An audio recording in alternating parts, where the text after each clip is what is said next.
অনেক দিন আগের কথা। একটি গরু জঙ্গলের পাশে একটি মাঠে ঘাস খাচ্ছিল। হঠাৎ জঙ্গল থেকে একটি বাঘ এসে তাকে আক্রমণ করে। গরুটি বাঘকে দেখেই দৌড়ানো শুরু করলো। অনেকক্ষণ দৌড়ানোর পর গরুটি হাঁপিয়ে উঠল।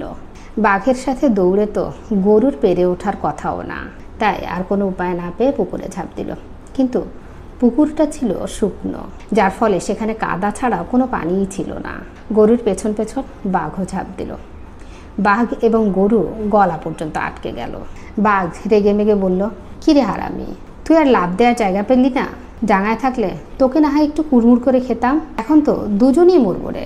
গরু হেসে বলল, তোমার কি মালিক আছে? বাঘ রেগে বলল, বেটা, আমি হলাম বনের রাজা, আমার আবার মালিক কি রে?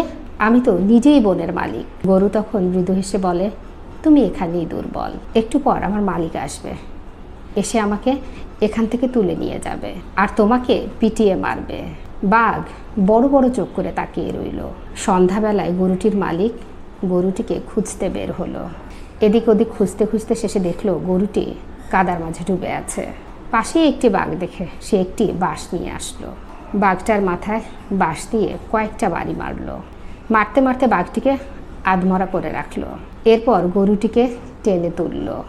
গরু উপরে ওঠে বাঘটির দিকে তাকালো। বাঘটির তখন যায় যায় অবস্থা। একটু আগেও যে গরুটির পেছনে পাগলের মতো দৌড়েছে, নিজেকে বনের মালিক বলে বড়াই করেছে, এখন তার কি করুণ দশা।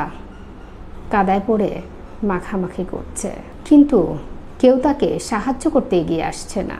গরুটি বাঘের এই অবস্থা দেখে হাসতে হাসতে বাড়িতে চলে গেল। আর বাঘটি যন্ত্রণা ভুগতে ভুগতে একটা সময় মরে একা পড়ে রইল। আমরা যারা মালিকের উপর ভরসা করি, যারা মনে করি আমাদের রব আল্লাহ রব্বুল আলামিন আমাদের মাথার উপর আছেন, তিনি আমাদের ভরসার প্রথম এবং শেষ আশ্রয়স্থল।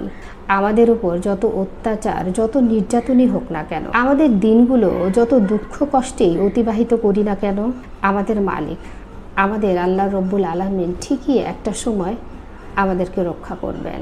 হয়তো আমাদের একটু অপেক্ষা করতে হবে, কিন্তু দিন শেষে আল্লাহ রব্বুল আলামিন আমাদেরকে তার ছায়াতলে ডেকে নেবেন।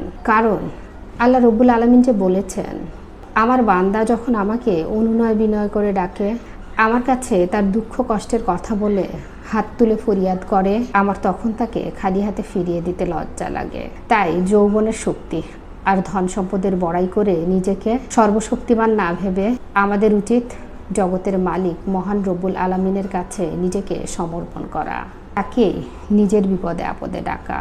আল্লাহ আমাদের সবাইকে যেভাবে ডাকলে তিনি সাড়া দেন, সেভাবে ডাকার তৌফিক দান করুন, আমিন।